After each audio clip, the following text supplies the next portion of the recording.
Welcome back friends in your channel mining support. ये डिप्लेरिंग का part 3 lecture है।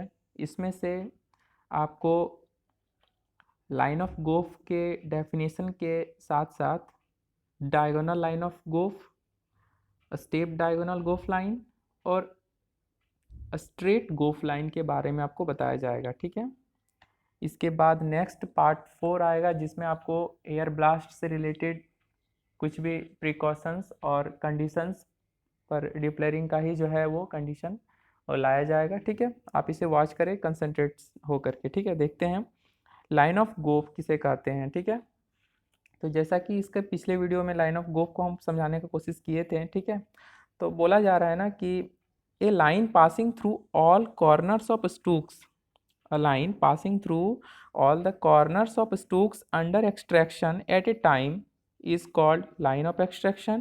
It is sometimes loosely called line of face or line of goof. ठीक है, तो हम line of extraction एक चलाते हैं जिसे किससे होकर के ना, स्टूक्स से होते हुए, ठीक है, या स्लाइस से होते हुए। ठीक है, तो हमारा यहाँ पे स्पेशली स्पेसिफाई किया गया है कि हम पिलर को जिस क्रम में निकाला जाता है, ठीक है, या तो स्टूक हो या तो स्लाइस हो। ठीक है, तो उस केस में हम लोग एक लाइन चलाते हैं, एक सीक्वेंशियल लाइन चलाते हैं। ठीक है, या फिर हम उसको बोलते हैं लाइन ऑफ एक्सट्रैक्शन, तो उसे हम लोग गोफ लाइन कहते हैं। ठीक है, इसे कभी कभी लाइन ऑफ फेस, हम लोग लमसम भाषा में लाइन ऑफ फेस भी कह के जान सकते हैं। ठीक है, और नेक्स्ट इसमें हमारा कुछ पॉइंट्स हैं जैसे कि स्टेप डायगोनल। ठीक है, स्टेप डायगोनल लाइन क्या है? ठीक है, तो कहा जा रहा है क्या, स्टेप डायगोनल लाइन हमारा, there is one solid stook between two stooks under extraction at a time.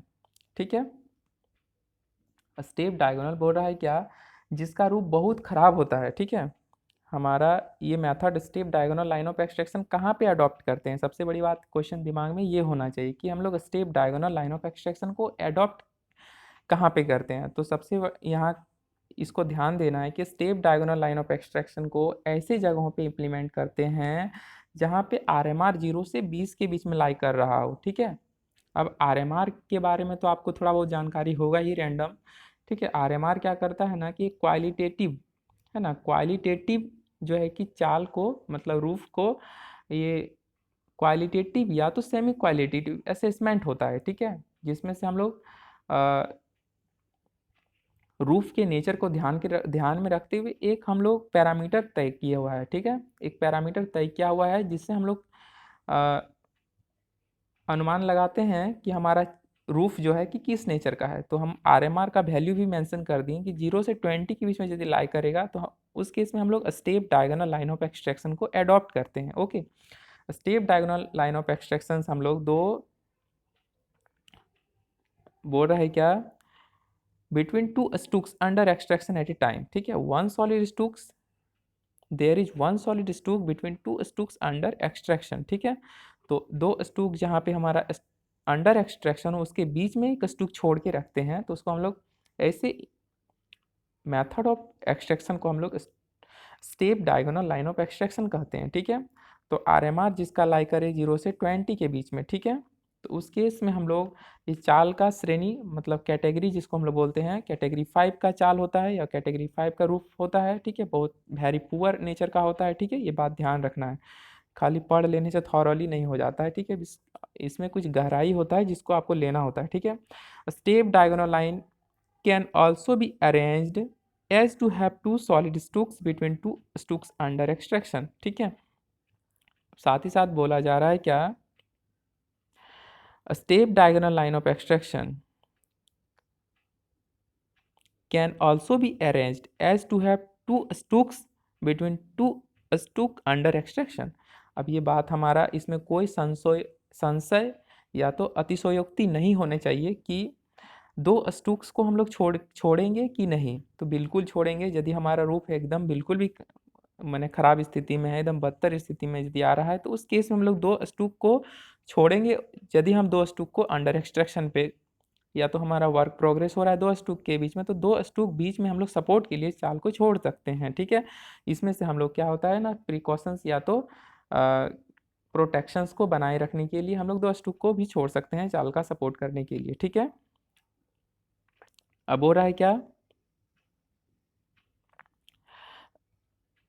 in deplaying with hydraulic and sandstone a step diagonal line is preferred, ठीक है।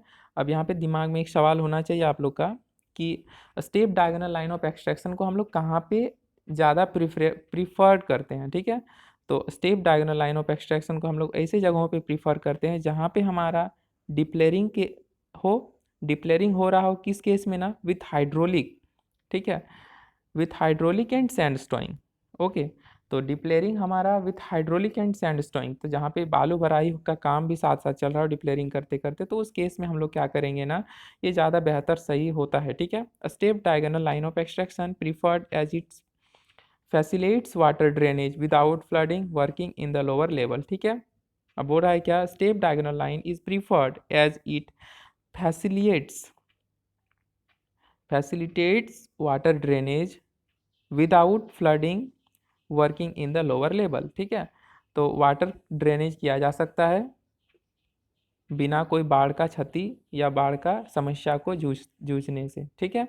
तो बाढ़ को अवॉइड करते हुए हम लोग क्या करते हैं, वाटर को ड्रेनेज कर सकते हैं इस मेथड में आसानी से, और ये ज़्यादा प्रिफरेबल है। जब हम लोग हाइड्रोलिक सैंडस्टोइंग करते हैं डिप्लेरिंग केस में, तो हम लोग step diagonal line of extraction को ज़्यादा प्रीफर करते हैं।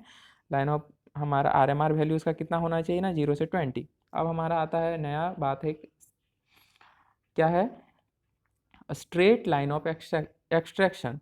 अब स्ट्रेट लाइन ऑफ एक्सट्रैक्शन कैसे चालों में हम लोग लगाते हैं, इम्प्लॉय करते हैं, तो सबसे बड़ी बात आपको ध्यान में रखना है कि straight line of extraction, straight line of extraction हम लोग एक ऐसी लाइन ऑफ एक्सट्रैक्शन है जो हमारा क्या करता है, along dip rise is adopted where roof is very hard and difficult to cave, ठीक है। तो कहा जा रहा है कि दिस लाइन इज अलोंग और at right angles to the direction of dip, ठीक है, या राइट एंगल हमारा डायरेक्शन ऑफ डीप होता है, ठीक है। तो डीप के राइट एंगल हमारा जो लाइन ऑफ एक्सट्रैक्शन चला जाता है, क्वेश्चन आ सकता है एग्जाम में, आपको इसमें कंफ्यूजन नहीं होना है कि डीप डायरेक्शन के राइट एंगल जो लाइन ऑफ एक्सट्रैक्शन चलाया जाता है उसको हम लोग बोलते हैं स्ट्रेट लाइन ऑफ एक्सट्रैक्शन, ठीक है। ए line along deep rise is adopted, a line along deep rise is adopted where roof is very hard and difficult to cave। तो हम लोग क्या बोलते हैं ना कि एक line straight line of extraction, या बोल सकते हैं कि a line along dip rise is adopted where roof is very hard and difficult to cave, जहाँ पे रूफ हमारा बहुत ही हार्ड किस्म का हो और आसानी से केव ना हो, ठीक है, माने गिरे नहीं, ठीक है, फॉल ना हो, ऐसे केस में हम लोग स्ट्रेट लाइन ऑफ एक्सट्रैक्शन को फॉलो करते हैं, इम्प्लॉयड करते हैं, ठीक है। और extraction line in the strike direction is used where roof is very reliable, ठीक है। Extraction line in the strike direction is used where roof is very reliable. अब इस केस में हमारा कहा जा रहा है कि स्ट्रेट गोफ लाइन हम कहाँ फॉलो करते हैं, जहाँ पे हमारा रूफ नेचर क्या बोल रहा है कि गुड क्वालिटी हो, है ना, very hard and difficult to keep, तो उस केस में हम लोग रूप बहुत अच्छा बोल सकते हैं, तो वेरी गुड बोल सकते हैं। तो वेरी गुड का जो हमारा RMR वैल्यू है, तो उस केस में हमारा 80 to 100 के बीच में लाई करता है RMR वैल्यू, ठीक है। तो इस केस में हमारा यदि ऑब्जेक्टिव पूछा जाए तो इसमें हमको कन्फ्यूज़न नहीं करना है, ठीक है। तो नेक्स्ट हम इसमें से और एक पॉइंट हमारा है रेस्ट, तो उसको हम लोग देखते हैं। बोलता है कि diagonal line of extraction, diagonal line of extraction हम लोग कहाँ फॉलो करते हैं, तो बोल रहा है क्या, यह गोफ लाइन में सीम के डीप तरफ पिलर से के साथ 45 डिग्री का कोण बनाता है, ठीक है। It is a slanting goaf line making an angle of 45 degree with direction of dip of the seam, okay.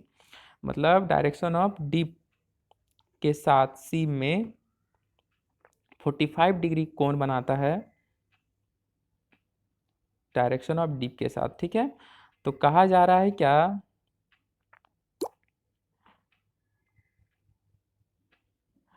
it is a slanting goaf line making an angle of 45 degree with the direction of dip of the seam.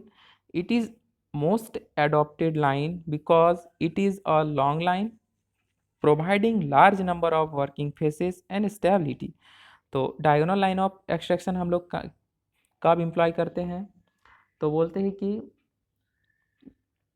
जिसका रूप हमारा साधारण हो, ठीक है, साधारण हो मतलब कहने का मतलब फेयर हो, और फेयर का जो है कि नेचर हमारा 40 to 60 है और रूफ का कैटेगरी हमारा 3 होता है। ठीक है, तो हम पहले भी मेंशन कर चुके हैं RMR range lies for diagonal line 40 to 60, जैसे कि हम अबव रेड कलर से ही हम पहले ही इसको एक कर दिए हैं ताकि इससे ऑब्जेक्टिव क्वेश्चन यदि हो सके तो बन सकता है। ठीक है, it is a slanting goaf line making an angle of 45 degree with the direction of dip of the seam. ठीक है, सीम के डायरेक्शन ऑफ डीप के साथ 45 डिग्री का एंगल बनाता है। ठीक है, ये बात ध्यान में रखना है कि डायरेक्शन ऑफ डीप के साथ, ठीक है, डायरेक्शन ऑफ डीप के साथ 45 डिग्री का कोण बनाता है। ठीक है, कोण ना स्लैंटिंग लाइन। ठीक है,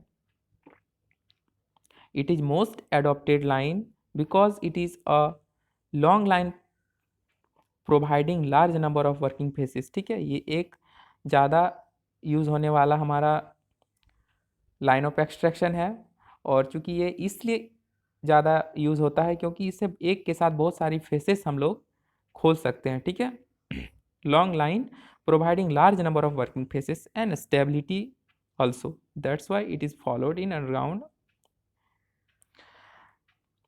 Now it's the end of lecture 3 and I will continue further new lecture regarding deep layering part 4. So stay connected with mining support. Thanks all of you once again. Keep watching, keep safe.